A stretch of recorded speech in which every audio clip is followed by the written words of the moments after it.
Hi, I'm going to read this story to you today called The Seven Silly Eaters.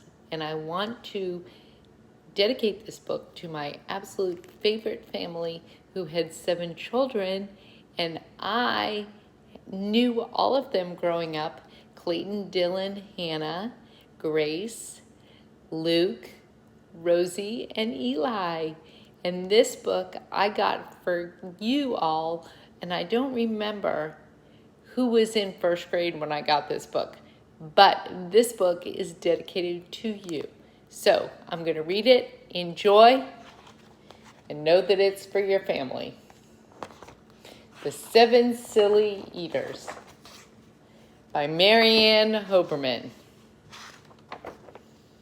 Not so long ago, they say, a mother lived just like today.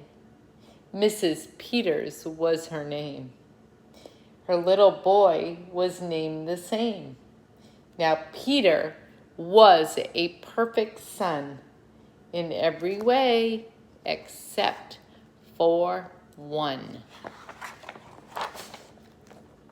When Peter was just 1, he did not like his milk served cold. He did not like his milk served hot. He liked it warm, and he would not drink it if he was not sure it was the proper temperature.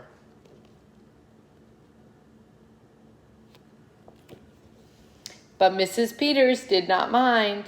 She was a mother, sweet and kind, just like you, Kristen.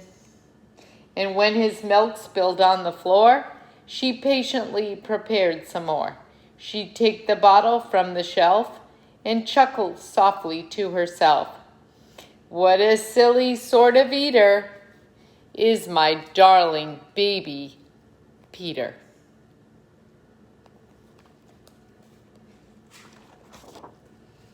When Peter had not yet turned 2, another baby, sweet and new, was born dear Lucy, small and fair, with big blue eyes and curly hair.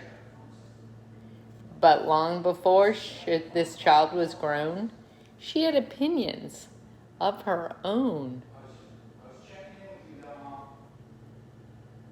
of what she'd eat and what she'd not. She hated milk both cold and hot, and warm was moist of all. Instead, whenever Lucy dear was fed, she bellowed for pink lemonade. Not from a can. Oh no. Homemade.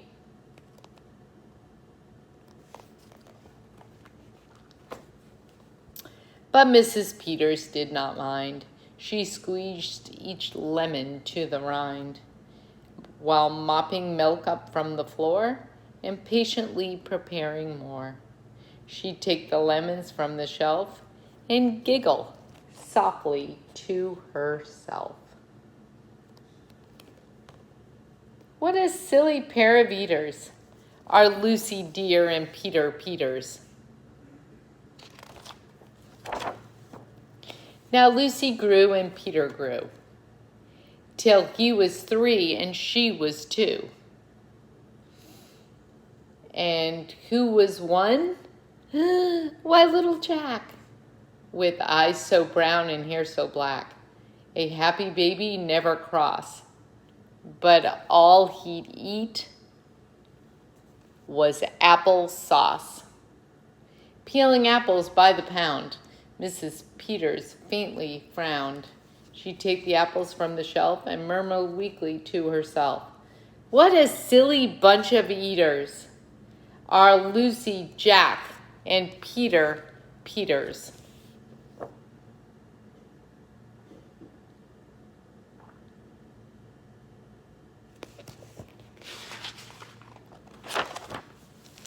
Peter, Lucy, and young Jack had another brother, Mac. Mac was charming, round, and plump. But if his oatmeal had a lump, Mac would dump it on the cat. Oh, Mrs. Peters hated that. She didn't like that he dumped his oatmeal on the cat. But since she loved her children 4, she'd strain the oatmeal 2 times more. She'd take it from the pantry shelf and mumble sadly to herself, "What a foolish group of eaters are all my precious little Peters."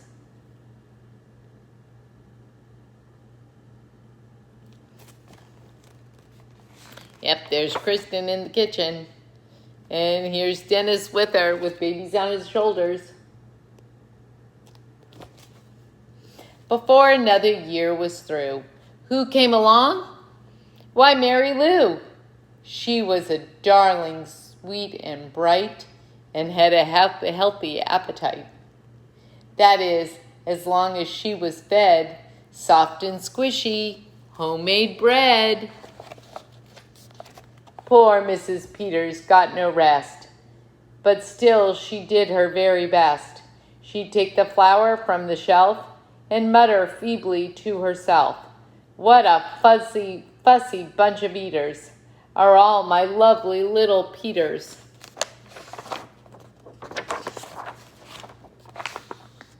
A year rolled by, the children grew.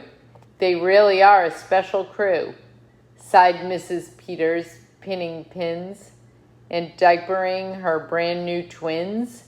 Little sisters quick and smart, impossible to tell apart, but Flo liked poached eggs, Fran liked fried. If she mixed them up, they cried.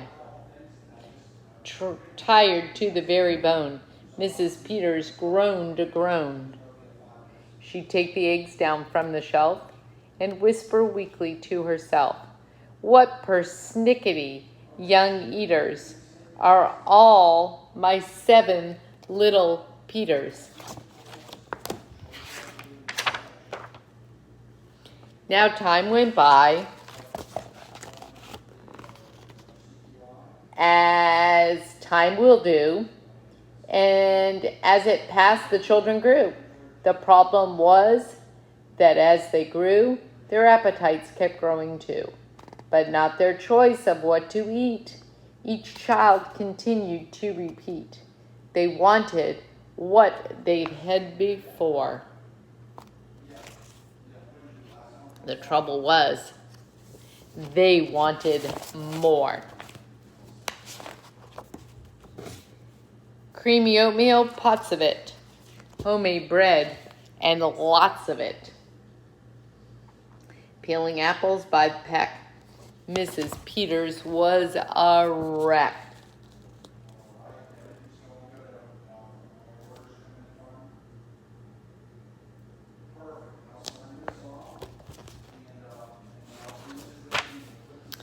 She wiped her brow and heaved a sigh. Another year was passing by. In fact, she realized with sorrow her birthday would arrive tomorrow. Drearily she shook her head and wearily went up to bed. She thought the children had forgot her special day, but they had not. At crack of dawn, they all began to carry out their secret plan. Mrs. Peters would be fed her birthday breakfast in her bed, a breakfast made of all the foods that kept them in such happy moods.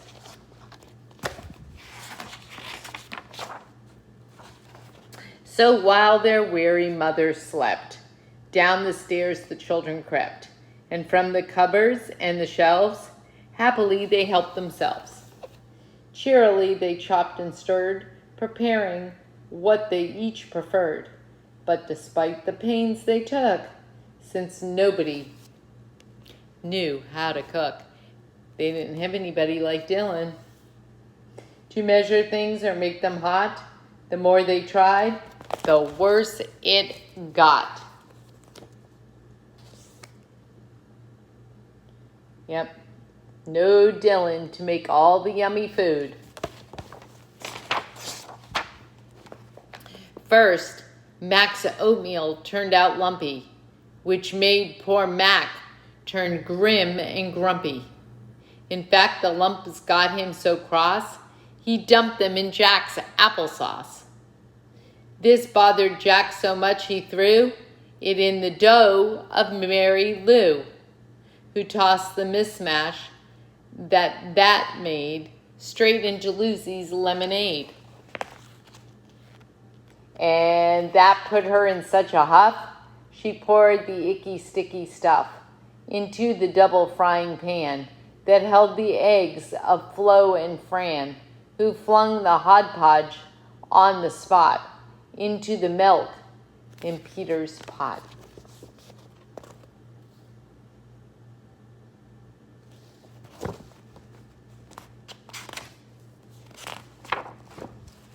But when they saw what they had done, they wished they never had begun. They hardly slept a wink that night, and still things hadn't turned out right. And even though they tried their best, it hadn't worked. They were depressed. They'd be in trouble too unless they found some place to hide the mess. The oven seemed the perfect spot. They all forgot it was still hot. They stuck the pot inside and then they all went back to bed again.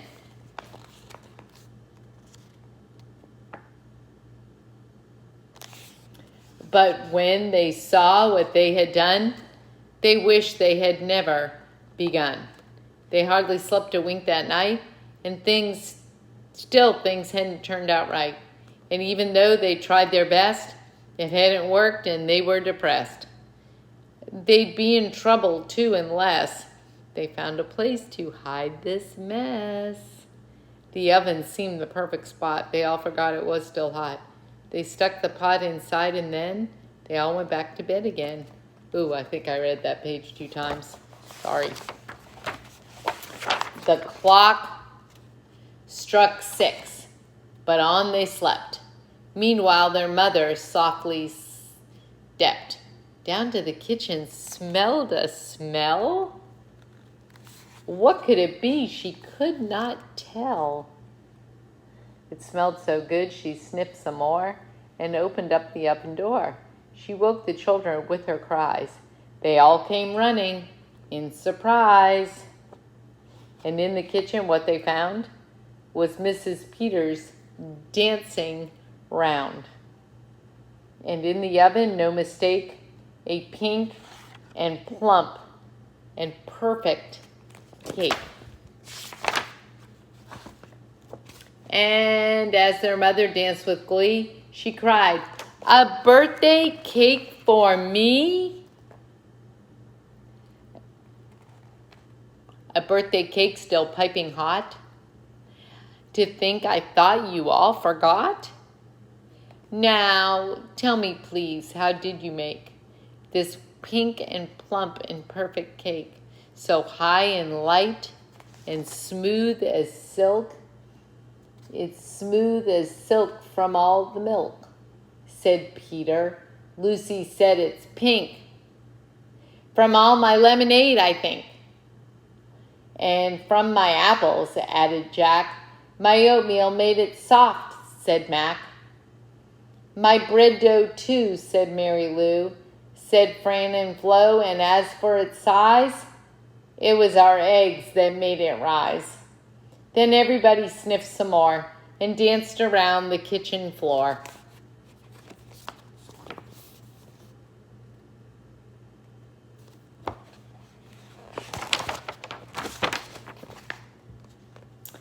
They put the cake upon a dish, lit the candles, make a wish. The children cried, "Before you blow," and Mrs. Peters did just so. And what is more, her wish came true, as birthday wishes always do. Yep.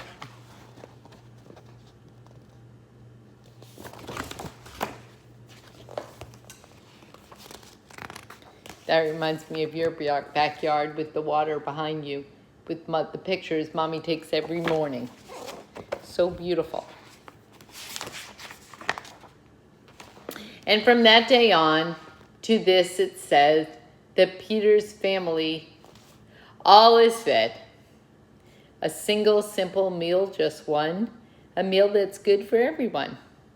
A meal on which they all agree, made from their secret recipe. They all take turns in mixing it. They all take turns in fixing it. It's thick to beat and quick to bake. It's fun to eat and fun to make. Yep, there's Dennis in the background just watching. And Mrs. Peters' birthday cake. I want to show you this picture in the back of the book because it reminds me of your Christmas card every year when you're all together, all in a photo, and you send it out for Christmas cheer. God bless you. Love your family. Love all of you. Take care. And I will see you all soon. Bye-bye.